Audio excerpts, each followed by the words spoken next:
Actualités politiques, culturelles, sportives, religieuses et éducatives en Haïti et dans le reste du monde. Informations fiables, analyses claires et mise à jour continue, nous sommes votre choix universel. Le Venezuela traverse actuellement l'une des périodes les plus tendues de son histoire récente. Sur le plan international, les relations avec les États-Unis se sont fortement détériorées. Washington accuse le gouvernement vénézuélien d'être impliqué dans le narcotrafic et a mené des opérations militaires ciblées contre certaines infrastructures portuaires. Caracas dénonce une agression directe et une violation de sa souveraineté, tandis que la Russie et la Chine continuent d'apporter un soutien diplomatique au régime de Nicolás Maduro. En réponse aux saisies de pétroliers et aux pressions maritimes, le Parlement vénézuélien a adopté une loi sévère contre ce qu'il appelle la piraterie internationale, prévoyant jusqu'à 20 ans de prison. À l'intérieur du pays, la crise politique reste profonde. La réélection de Nicolás Maduro est largement contestée par l'opposition et par plusieurs pays occidentaux qui reconnaissent Edmundo González comme vainqueur du scrutin. Malgré cela, Maduro a été investi pour un nouveau mandat, dans un contexte de faible participation électorale et d'isolement diplomatique. Les manifestations post-électorales ont conduit à de nombreuses arrestations. Le gouvernement affirme avoir libéré certains détenus, mais les organisations de défense des droits humains estiment que des centaines de prisonniers politiques restent incarcérés. Sur le plan sécuritaire, la région est sous haute tension.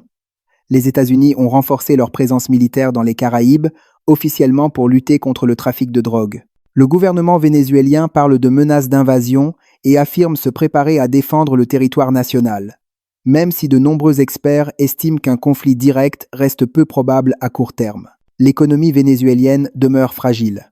Les sanctions internationales, la dépendance au pétrole et l'inflation continuent de peser lourdement sur la population. Le pouvoir d'achat reste très faible, poussant des millions de Vénézuéliens à quitter le pays. Cette migration massive a un impact régional important. Les migrants vénézuéliens contribuent aujourd'hui de manière significative aux économies de plusieurs pays d'Amérique latine et des Caraïbes, malgré les difficultés qu'ils rencontrent. Concernant la migration, la situation est particulièrement sensible aux États-Unis. Des expulsions de ressortissants vénézuéliens ont eu lieu, sous prétexte de lutte contre des gangs criminels, ce que Caracas qualifie de stigmatisation et de criminalisation des migrants. Cette politique suscite de vives critiques de la part d'organisations de défense des droits humains.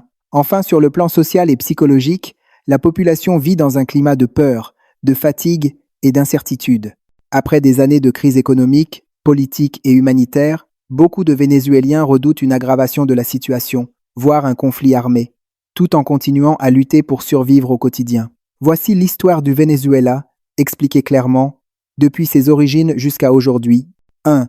Avant la colonisation, avant l'arrivée des Européens, le territoire du Venezuela était habité par plusieurs peuples autochtones, comme les Caribes, Arawaks et Timotocuicas. Ils vivaient de l'agriculture, de la pêche et du commerce local. 2. Colonisation espagnole 1404-1810. Christophe Colomb arrive sur les côtes vénézuéliennes en 1498. L'Espagne colonise progressivement la région, exploitant les terres et la population indigène. L'esclavage africain est introduit. Le Venezuela devient une colonie pauvre comparée à d'autres territoires espagnols riches en or. 3. Indépendance et Simón Bolívar, 1810-1830. Inspirés par les révolutions américaines et françaises, les Vénézuéliens se révoltent contre l'Espagne en 1810. Simón Bolívar, héros national, mène la guerre d'indépendance. En 1821, l'indépendance est obtenue. Le Venezuela fait partie de la Grande Colombie avant de devenir un État indépendant en 1830. 4. Instabilité et dictature. 1830-1908. Le pays traverse des décennies de guerre civile, coup d'État, caudillos, chef militaire, le pouvoir est concentré entre les mains de dirigeants autoritaires. 5. Découverte du pétrole. 1009, 108 158.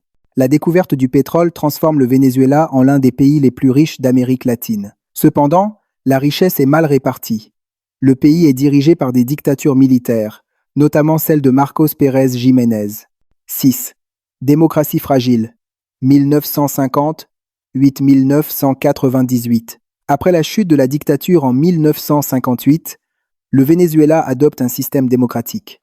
Malgré la richesse pétrolière, La corruption, les inégalités et la mauvaise gestion augmentent. La crise sociale explose avec les émeutes du Caracazo en 1989. CEP, Hugo Chavez et la révolution bolivarienne 1904, 20-19-2013.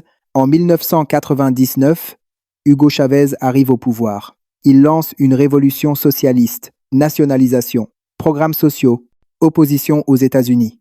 Il gagne le soutien des pauvres, mais polarise profondément le pays. 8.